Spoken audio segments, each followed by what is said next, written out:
நமஸ்காரம், சிமாட்டோஸ்லேருந்து அஸ்வினி. ஸோ இன்னைக்கு காலம்பரை சென்னையிலேருந்து நம்ம வந்து டுவர்ட்ஸ் கும்பகோணம் போகலாம் அப்படின்னு சொல்லி புறப்பட்டோம். ஒரு நவகிரக யாத்திரை பண்ணலாம். ஏன்னா ஒன்று நம்ம ட்ரிப்பில் இருக்கணும், ட்ரிப் இல்லாத சமயம் நம்ம பர்சனல் ட்ரிப்பில் இருக்கணும். ஸோ இது வந்து இதை தவிர்த்து நம்ம வீட்டில் அப்படி ஒரு 4 நாள் 5 நாளைக்கு மேலே தொடர்ந்தா எனக்கு வந்து எப்படி தோணும்னு என் கூட இருந்து ட்ராவல் பண்ண எல்லாருக்கும் தெரியும். ஸோ கிரேசி இன் ட்ராவலிங், கிரேசி இன் டிரைவிங்.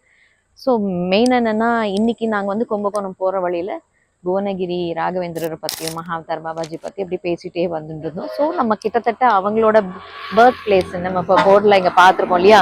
ஸோ இந்த மகான்கள் அவதரித்த இந்த ஒரு புண்ணிய ஸ்தலத்தில் தான் நம்ம வந்து நம்ம பாதங்களும் பதிய போடுது. ஸோ இங்கேருந்து தமிழ்நாட்டிலேருந்து இத்தனை பெரிய மகான்கள் இத்தனை பேரும் போய் இமயமலையில் போய் தவம் இருந்து இத்தனை பேரும் நம்மளுக்கு எப்படி சொல்கிறது ஒரு வழிகாட்டி கொடுத்து இத்தனை குருமார்கள் இங்கேருந்து போயிருக்காங்க.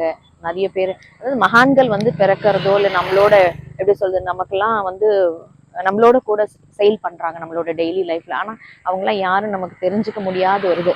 நம்மளோட சாதாரணமாக பிறந்ததுனால நம்மளும் அவங்கள சாதாரணமாக நினச்சிடுறோம். ஆனால் எவ்வளோ பெரிய விஷயங்கள் நடத்தி இருக்கிறாங்க.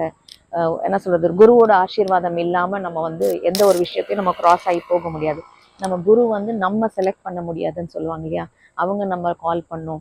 ஸோ இன்றைக்கி என்னமோ தெரியல, நாங்கள் அப்படியே ட்ராவல் பண்ணும்போது ஏன் வழியில் வந்து சட்டைநாதரையும் பார்த்துட்டு போயிடலாமே, இன்றைக்கி வேறு நாளைக்கு வேறு அஷ்டமி, ஸோ இன்றைக்கி அவரையும் பார்த்துருவோம் அப்படின்னு.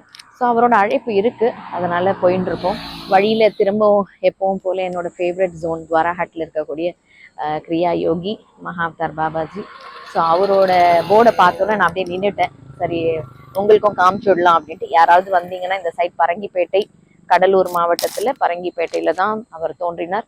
அவரும் ஒரு நார்மலான ஒரு இது இல்லை, அவர் ஒரு சின்ன சைல்ட்ஹுட்லேருந்து ஒரு டிஃப்ரெண்ட்லி என்ன சொல்கிறது காட் சென்ட் தான். யூஸ்வலாகவே மகான்கள்னாவே அவங்க காட் சென்ட் பீப்புள். நம்ம தமிழ்நாட்டில் அதை பற்றி சொல்ல வேணாம். மகான்கள் ரிஷி முனி தவம் இருந்து நம்மளோட கூட இருந்து நமக்கு வழிகாட்டி நிறைய விஷயங்கள் அற்புதங்கள் நடத்தி கொடுத்துருக்காங்க. ஏன் இமயமலை அப்படின்றத நான் நெக்ஸ்ட் சொல்றேன். இமயமலைன்றது எல்லாரும் யூஸ்வலா செலக்ட் பண்ணிட முடியாது. இமயமலையில என்ன ஸ்பெஷல், ஏன் அங்க போய் செட்டில் ஆனாங்க, அதெல்லாம் நம்ம கண்டினியூ பண்ணிக்கலாம். இப்போ நான் அடுத்தது நான் சொன்ன மாதிரி நான் சட்டைநாதரை பார்க்கணும், அவர் கூப்பிட்டு இருக்காரு.